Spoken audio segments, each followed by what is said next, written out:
छात्रों, आज हम कार्यालयी आदेश की चर्चा करेंगे। इससे पूर्व हमने पत्रों के विविध प्रकार, कार्यालयी पत्र,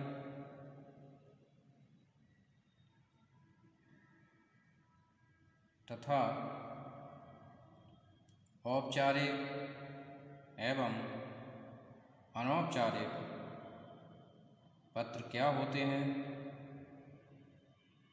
तथा उनमें क्या अंतर होता है,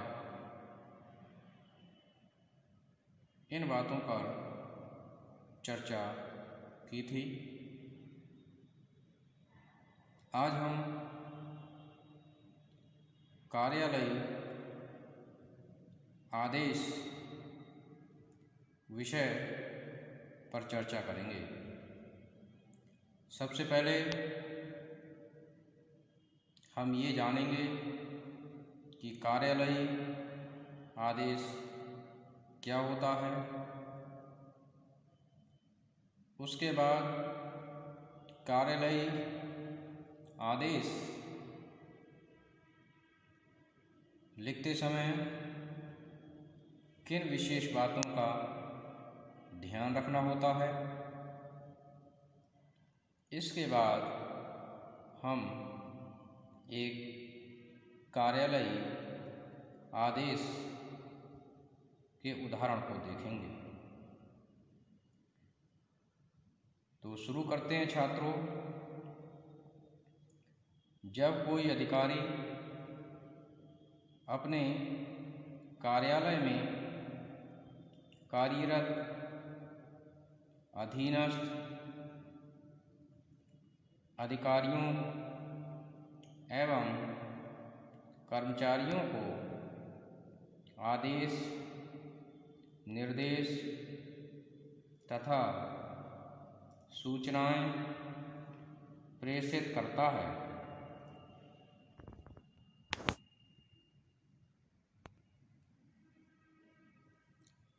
तो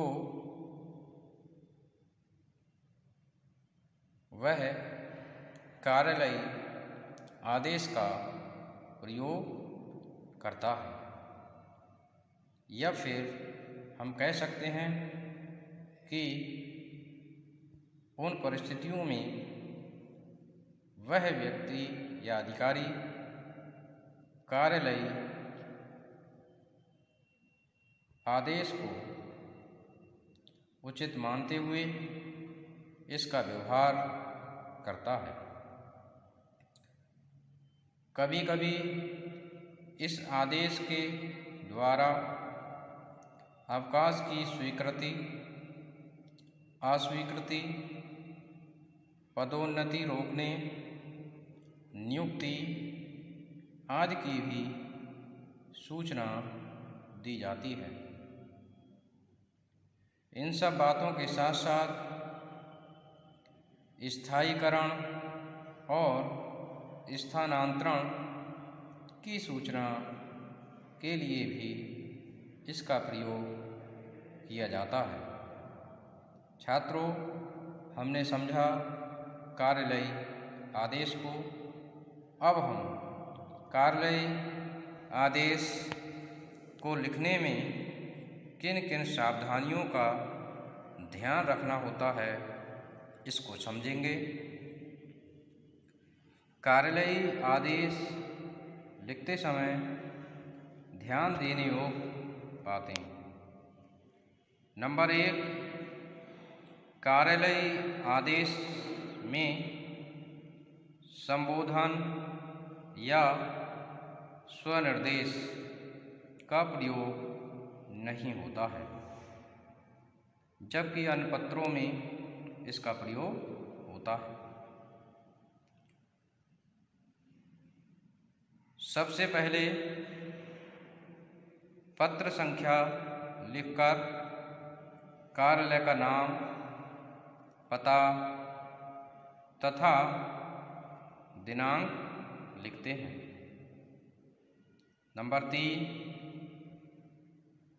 आदेश देने वाला अधिकारी का नाम एवं पद अंकित होना चाहिए। नंबर 4, कार्यालयीय आदेश में भाषा सरल, स्पष्ट तथा सक्षम होनी चाहिए। नंबर 5, जिन्हें प्रतिलिपि दी जाए या जितने लोगों के लिए प्रतिलिपि भेजनी है उन सब का इसमें उल्लेख होना चाहिए। नंबर 6, इनमें प्रशंसात्मक उक्तियों की आवश्यकता नहीं होती है।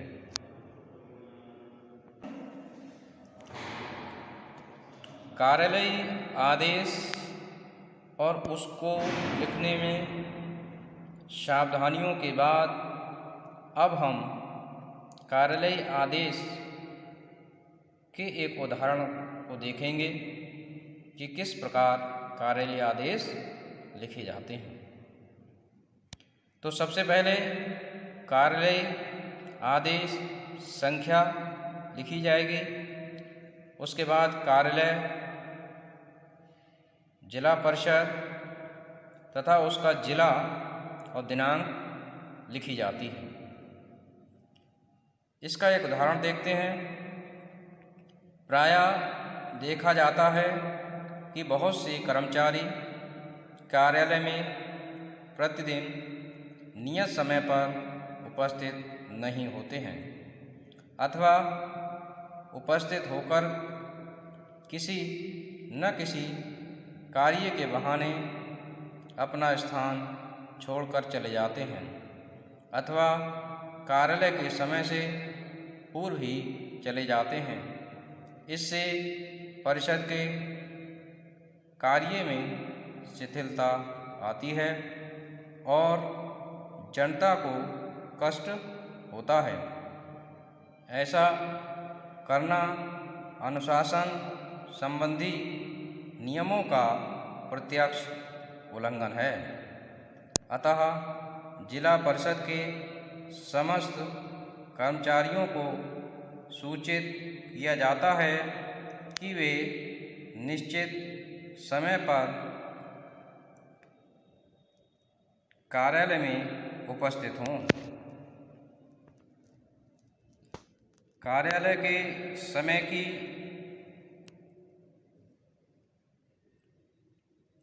समाप्ति तक तत्परता से अपने कार्य में संलग्न रहें।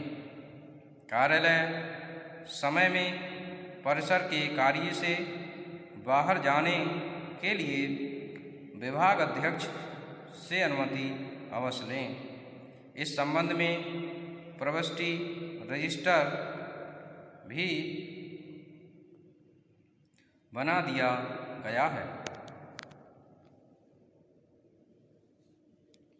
ये भी सूचित किया जाता है कि यदि कोई कर्मचारी इन आदेशों की अवहेलना करेगा तो 1 माह में 3 बार विलंब से आने अथवा निर्धारित समय से पूर्व कार्यालय से छोड़ने पर उसका 1 दिन का वेतन काट दिया जाएगा।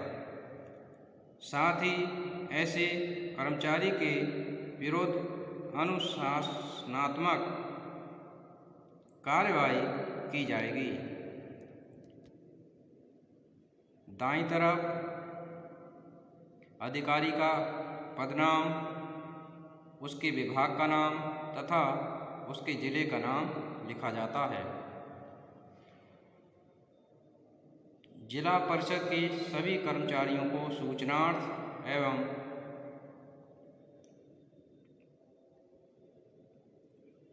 पालनार्थ प्रतिलिपि जितने अधिकारियों को भेजनी है उनका यहाँ ये विवरण रहता है। उसमें लिखा होता है कि सूचनार्थ एवं कार्यवाही हेतु निम्नलिखित के लिए प्रेषित। तो जिला परिषद के सभी कर्मचारियों को सूचनार्थ एवं पालनार्थ, फिर दाईं तरफ कार्यालय अधीक्षक जिला परिषद संभल।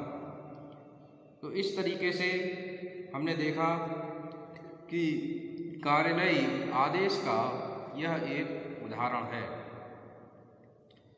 इन कार्यालयी आदेश में न तो संबोधन आपको दिखाई दे रहा होगा और न ही अंत में प्रशंसात्मक उक्तियां। कार्यालयी आदेश प्रत्यक्ष रूप से लिखा जाता है और कार्यालय की कोई सूचना, कोई निर्देश, कोई आदेश पारित करने के लिए इनका प्रयोग किया जाता है। पत्रों की तरह कार्यालयी आदेश भी अत्यंत महत्वपूर्ण होते हैं और कार्यालय के जितने भी अधिकारी या कर्मचारी होते हैं उस आदेश का अनुपालन उन्हें करना आवश्यक होता है।